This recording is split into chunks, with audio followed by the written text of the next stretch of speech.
नमस्कार दोस्तों, bloody tax के आज के बहुत ही ज्यादा अजीबोगरीब से अलग से भूतिया से एपिसोड में आप सभी लोगों का बहुत बहुत स्वागत है। जी हाँ दोस्तों, आज का वीडियो भूतिया तो होने ही वाला है, साथ ही साथ बहुत ही ज्यादा अजीबोगरीब होने वाला है। मतलब आज जो मैं आप लोग घटना बताने वाली हूँ आज से 2 साल पहले घटी थी और इतनी ज्यादा अजीबोगरीब है, इतनी मिस्टीरियस है, इतनी ज्यादा खौफनाक है कि समझना मुश्किल है कि आखिर एक गांव के साथ ऐसा कुछ कैसे हो सकता है और क्यों हो रहा था उस गांव के साथ ऐसा कुछ और कैसे ठीक हुआ। एक गांव है असम में ही स्थित, एक छोटा सा गांव है असम में ही, जिस गांव का नाम तो नहीं बताऊंगी मैं क्योंकि जिसने मुझे स्टोरी लिख के भेजा है उसने नाम बताने के लिए मना किया है। उस लड़के का नाम अविनाश है। उसने बोला है कि आप उस गांव की नाम मत लेना क्योंकि बहुत लोगों को खराब भी लगता है कि उनके गांव का नाम बाहर कहीं पे लेके आओ, तो इसीलिए एक प्राइवेसी अपन रखते हैं कि गांव का नाम नहीं बताते। लेकिन आखिर उस गांव के साथ ऐसा क्या हुआ 2 साल पहले कि पूरा गांव एक घटना की वजह से भुगतने लगा था और पूरा गांव बर्बाद होने वाला था, खत्म होने वाला था, लेकिन कैसे भी करके वो गांव बच गया। अगर आप लोगों को सब कुछ जानना है तो इस वीडियो को लास्ट तक जरूर बने रहना। ये जो अविनाश नाम का लड़का है, इसने मुझे ये स्टोरी इंस्टाग्राम पे लिख के भेजा है। ये जब क्लास 8 में था अविनाश, तब उसके साथ कुछ घटना स्टार्ट हुआ था आज से 2 साल पहले, जब शायद कोविड भी आने लगा था, शायद आ गया था कोविड, हाँ वो टाइम पे क्लास 8 में था। और इसके गांव में एक छोटा सा बहुत ही प्यारा सा मंदिर हुआ करता था। ये रोज जब भी अपने स्कूल से आता था तब वहां पे मंदिर में ही एक बूढ़े आदमी थे जो पूजा पाठ करते थे, शायद पंडित जी होंगे। और रोज मतलब इसको भी अच्छा लगता था, रोज मंदिर में जाता था, जब पूजा करते थे वहां पे थोड़ा टाइम बैठता था और फिर घर आता था। रोज जाते टाइम पे स्कूल जाते टाइम पे मंदिर में जाता था, स्कूल से आते टाइम पे मंदिर में आता था। और जो पूजा पाठ करते थे वो बहुत ही बूढ़े आदमी थे।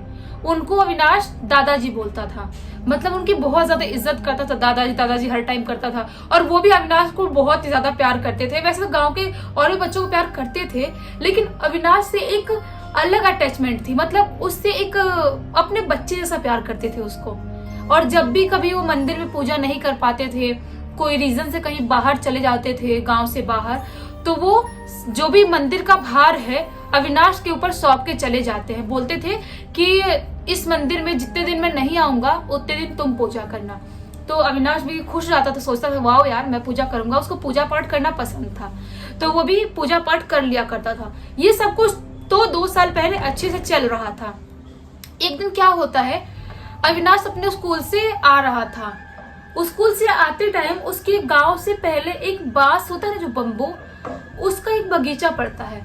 तो उस बगीचे में आ रहा था, उसको ना दूर बगीचे के अंदर कोई बैठा दिखाई देता है।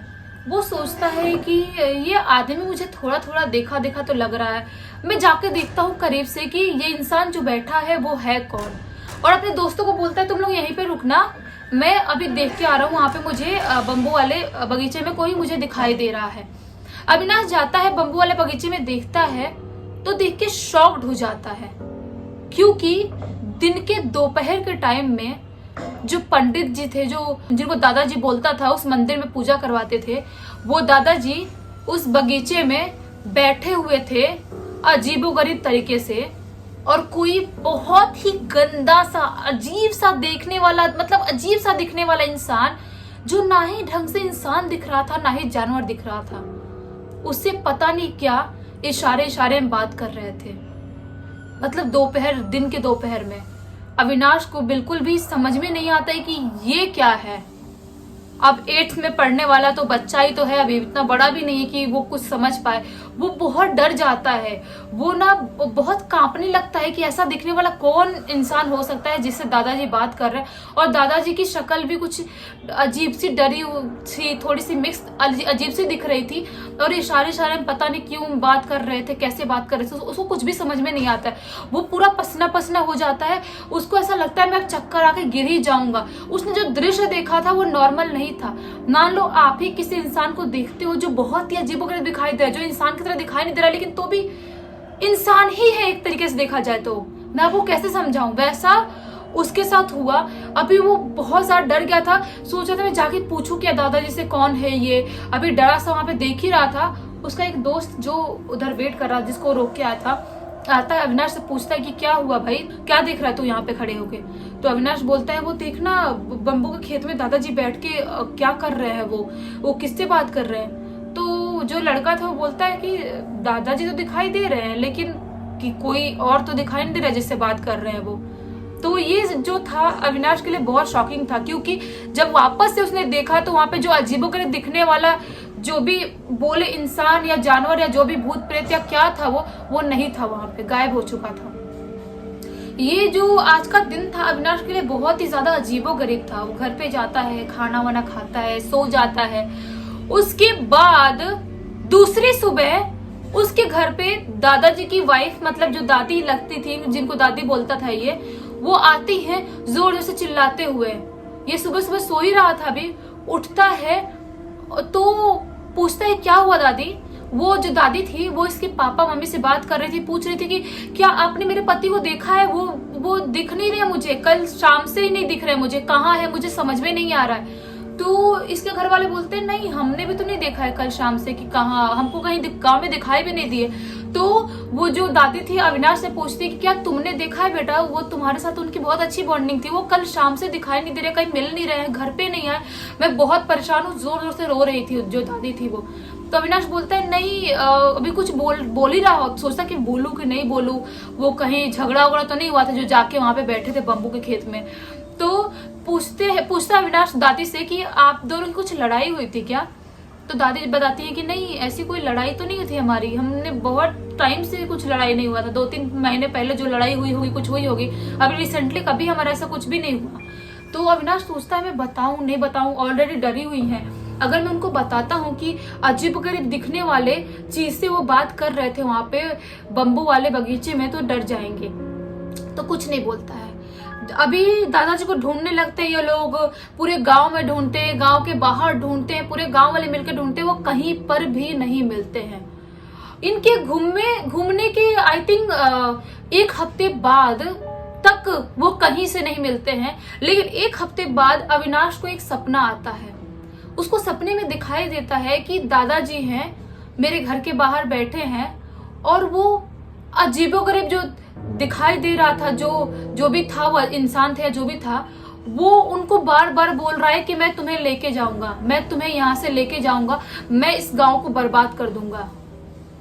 तो अविनाश बहुत ज्यादा डर जाता है सपने में ही। लेकिन सपने में ही रोते रोते जो दादाजी थे अविनाश से बोलते हैं कि बेटा देखो, तुमको इस गांव में बहुत बड़ी पूजा करवानी पड़ेगी, पूरे गांव वालों से बोलो, गांव वालों के साथ मिलके बहुत बड़ा पूजा करवानी पड़ेगी। अगर तुम लोगों ने पूजा नहीं करवाया तो शायद ये गांव भी नहीं बचेगा और शायद मैं भी नहीं बचूंगा। ऐसे चिल्ला चिल्ला के दादाजी रो रो के बोल रहे सपने में। ये जो सपना था सुनने में बहुत नॉर्मल लग रहा होगा, लेकिन उसके लिए, अविनाश के लिए बहुत ही ज्यादा डरावना सपना था, क्योंकि वो दादाजी से बहुत ज्यादा प्यार करता था और सपने में उससे ऐसे रिक्वेस्ट कर रहे हैं। वो इतना ज्यादा डर जाता है। सपने के बाद वो उठता है, बहुत डरा हुआ था, अपने मॉम डैड को बताता है। तो मॉम डैड बोलते हैं कि ऐसा सपना क्यों आया है, शायद हो सकता है सच में अपने गांव में कुछ मुसीबत आने वाली होगी। तो इसके घर वाले भी गांव में कुछ लोगों से बात करते हैं, ये भी गांव में कुछ लोगों से बात करता है, लेकिन लोग इग्नोर कर देते हैं। लोग नहीं मानते हैं कि हमको गांव में कुछ बड़ी पूजा करवानी चाहिए उस मंदिर में, जिस मंदिर में दादाजी बैठा करते थे, पूजा किया करते थे। कोई नहीं मानता है। अविनाश सोचता है कि अभी नहीं मान रहा, कि मैं क्या करूं, मैं अकेले कुछ नहीं कर सकता। दादाजी ने सपने में बोला था कि सब लोग मिलके पूजा करेंगे। तो क्या होता है, ये लोग, जो अविनाश को सपना आता है 1 हफ्ते बाद, जो उसके 1 दिन बाद ही गांव से एक और औरत गायब होती है।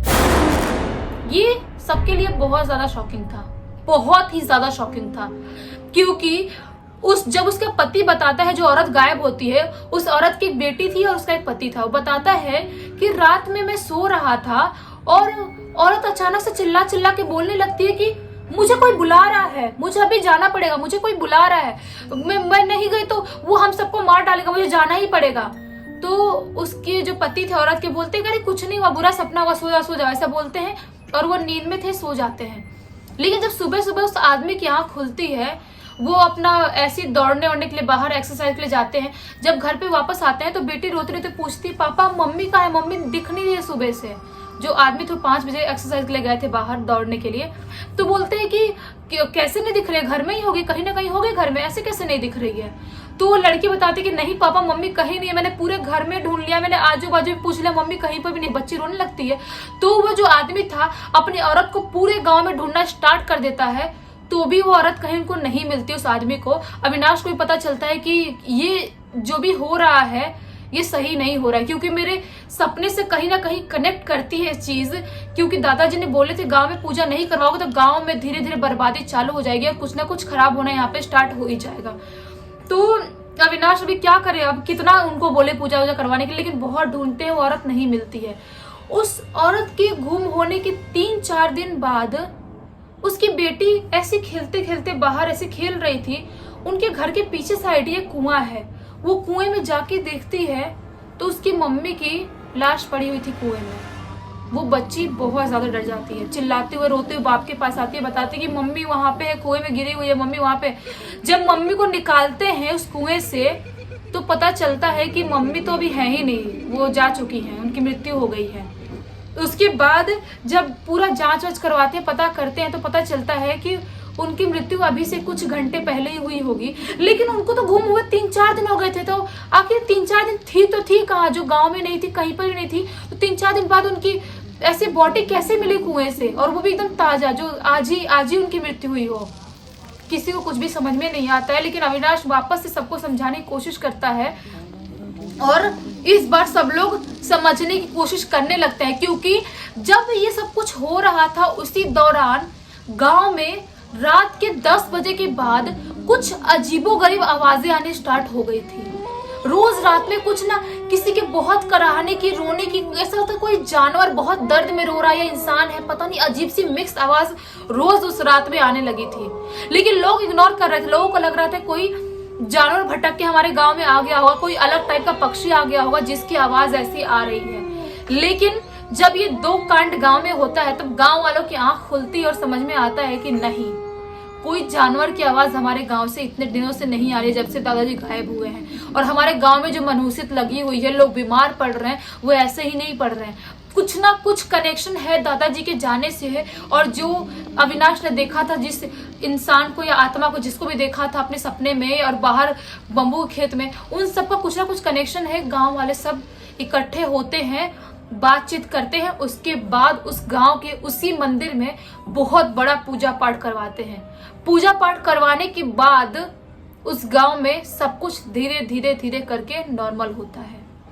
मतलब सोचो कि आज से 2 साल पहले उस गांव में पूजा पाठ भी ज्यादा नहीं हो रहा था, क्योंकि कोविड की वजह से बहुत सारी परेशानियां लोगों के साथ चल रही थी। जब सब कुछ ठीक होता है पूजा पाठ करवाने के बाद, अभी सब कुछ उस गांव में नॉर्मल है। लेकिन ये ना बहुत ज्यादा शॉकिंग है, बहुत ज्यादा। मतलब कि आप एक बार सोचो कि पहले के टाइम पे ऐसी चीजें होती थी, गांव गायब होता है, जैसे कुलधरा हो गया, भांगड़ हो गया, वैसे कांड एक टाइम पे पहले होते थे। लेकिन आज के टाइम में भी ऐसे कांड अगर हो रहे हैं तो ये बहुत बड़ी बात है। और जो लोग नहीं मानते कि भूत प्रेत जैसी चीजें नहीं होती, उन लोगों को ऐसा कुछ होता है तब उनको मानने में मजबूर हो जाते हैं कि हाँ सच में भूत प्रेत जैसी चीज कुछ होती है इस दुनिया में। मेरे लिए बहुत ज्यादा शॉकिंग था। और ये जो घटना थी, रियल घटना, मेरे को बिल्कुल मेरा सिर घूम गया, कैसे सब कुछ हो सकता है एक गांव के साथ। आप लोग बताना कि आप लोगों को ये वीडियो कैसा लगा। अगर आप लोगों को अच्छा लगा होगा तो प्लीज इस वीडियो को लाइक कर देना, चैनल को सब्सक्राइब कर देना, बेल आइकन दबाकर ऑल पे क्लिक कर देना, ताकि जब भी मैं नया वीडियो डालूं सबसे पहले आप लोगों के पास पहुंचे। चलिए कल वापस से एक अच्छे से वीडियो में मिलते हैं, तब तक के लिए बहुत बहुत धन्यवाद।